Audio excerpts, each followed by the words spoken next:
நியாயஸ்தலமும் நீதிஸ்தலமும். பின்னும் சூரியனுக்கு கீழே நான் நியாயஸ்தலத்தை கண்டேன்.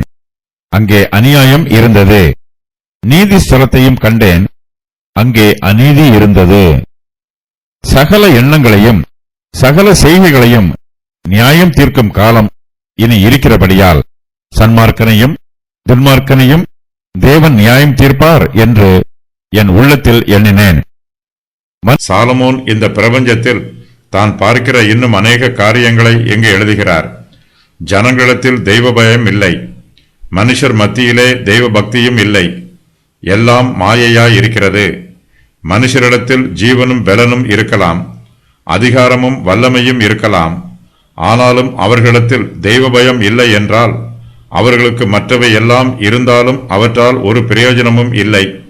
தெய்வ பயத்தோடு கூடிய ஜீவனே நமக்கு மெய்யான ஆசீர்வாதம். மனுஷனும் மாயையாய் இருக்கிறான், விருதாவாய் ஜீவிக்கிறான். தான் ஒன்றும் இல்லாதவனாய் இருந்தும் தன்னை மிக பெரியவனாக காண்பித்துக் கொள்ள வேஷம் போடுகிறான். மாயையான மனுஷன் சிங்காசனத்தில் அமர்ந்திருக்கிறான், நீதிஸ்தலத்திலும் நியாயஸ்தலத்திலும் உட்கார்ந்திருக்கிறான். தேவனுடைய பிரமாணத்திற்கு கீழ்ப்படிந்து அவன் நீதியாயும் நியாயமாயும் தீர்ப்பு சொல்ல வேண்டும். அவனுடைய வாயின் வார்த்தைகளில் நீதியும் சத்தியமும் நியாயமும் நிரம்பி இருக்க வேண்டும். அப்படிப்பட்ட நியாயாதிபதியே கர்த்தர் அங்கீகரிக்கிறார்.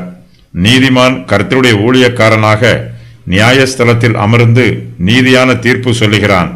கர்த்தருக்கு பயப்படும் பயம் இல்லாதவன் மாயையாய் இருக்கிறான். அவன் நியாயஸ்தலத்திலும் நீதிஸ்தலத்திலும் அமர்ந்திருந்தாலும் நீதியை பேசாமல் அநீதியை பேசுகிறான், நியாயத்தை புரட்டுகிறான். சாலமோன் சூரியனுக்கு கீழே நியாயஸ்தலத்தை காண்கிறார். அங்கு அநியாயம் இருக்கிறது. அவர் நீதிஸ்தலத்தை காண்கிறார். அங்கே அநீதி இருக்கிறது. நியாயாதிபதிகள் நீதியாய் தீர்ப்பு சொல்வதில்லை.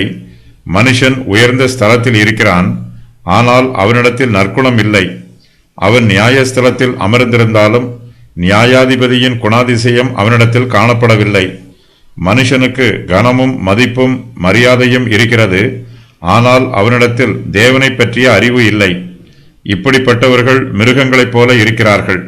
அவர்கள் மிருகங்களைப் போலவே அழிந்து போவார்கள். நியாயஸ்தலத்தில் அநியாயம் இருக்கக்கூடாது, நீதிஸ்தலத்தில் அநீதி இருக்கக்கூடாது. அங்கு அநியாயமும் அநீதியும் இருக்குமென்றால் நியாயஸ்தலமும் நீதிஸ்தலமும் இல்லாமல் இருப்பதே நல்லது. நியாயாதிபதி அநீதி உள்ளவனாக இருப்பான் என்றால் நியாயாதிபதி இல்லாமல் இருப்பதே நல்லது. நியாயாதிபதியினிடத்தில் வழக்குகளை விசாரித்து நீதியான தீர்ப்பு சொல்லுகிற அதிகாரம் உள்ளது.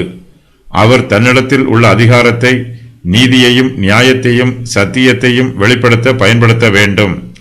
நியாயாதிபதியின் அதிகாரம் நீதியை நிலைநிறுத்த வேண்டும். அவன் தன்னுடைய அதிகாரத்தை அநியாயமாக தீர்ப்பு சொல்லுவதற்கு பயன்படுத்தினால் அவனிடத்தில் அதிகாரம் இல்லாமல் இருப்பதே நல்லது. நியாயாதிபதி நீதியாய் தீர்ப்பு சொல்லவில்லை என்றால் அவரை தேவன் நியாயம் தீர்ப்பார். தேவனிடத்தில் பட்சபாதம் இல்லை. அவர் சன்மார்க்கனையும் துன்மார்க்கனையும் நியாயம் தீர்ப்பார். அவர் சகல எண்ணங்களையும் சகல செய்கைகளையும் நியாயம் தீர்ப்பார். நியாயாதிபதி அநியாயமான தீர்ப்பை சொன்னால் அது இறுதியான தீர்ப்பு ஆகாது.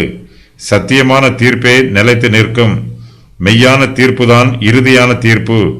பொய்யான தீர்ப்பு இறுதியானது அல்ல. இந்த பிரபஞ்சத்தின் நியாயாதிபதிகள் நியாய தீர்ப்பு சொன்னாலும் அவர்களையும் நியாயம் தீர்க்கப் போகிற காலம் வரப்போகிறது. கர்த்தர் நீதிமானையும் துன்மார்க்கனையும் நியாயம் தீர்ப்பார். கர்த்தர் நீதிக்காக வழக்காடுவார், நீதிமான்களுக்காக பரிந்து பேசுவார். கர்த்தருடைய பிள்ளைகளாகிய நம்மிடத்தில் நீதியும் நியாயமும் இருக்க வேண்டும். நமக்கு இப்பிரபஞ்சத்தின் நியாயஸ்தலத்திலும் நீதிஸ்தலத்திலும் நீதியான தீர்ப்பு கிடைக்காவிட்டாலும் தேவனுடைய நியாயஸ்தலத்தில் நமக்கு நிச்சயமாகவே நீதியான தீர்ப்பு கிடைக்கும். கர்த்தர் நியாயஸ்தலத்தில் அமர்ந்திருக்கும் போதுதான் நமக்கு மெய்யான ஆறுதலும் மெய்யான சந்தோஷமும் கிடைக்கும். அந்த நியாய தீர்ப்பு நாளுக்காக நாம் பொறுமையோடு காத்திருக்க வேண்டும். இந்த உலகத்து நியாயஸ்தலத்தில் நமக்கு அநியாயமான தீர்ப்பு சொல்லப்பட்டாலும் தேவனுடைய நியாயஸ்தலத்தில் நம்முடைய வழக்கு மறுபடியும் விசாரிக்கப்படும்.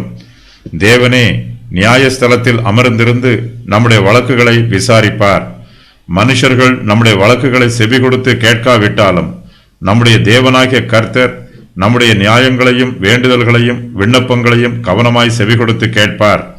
நமக்கு விரோதமாய் சொல்லப்பட்ட அநீதியான தீர்ப்பு நீக்கி போட்டு நமக்கு நியாயமான தீர்ப்பு கொடுப்பார்.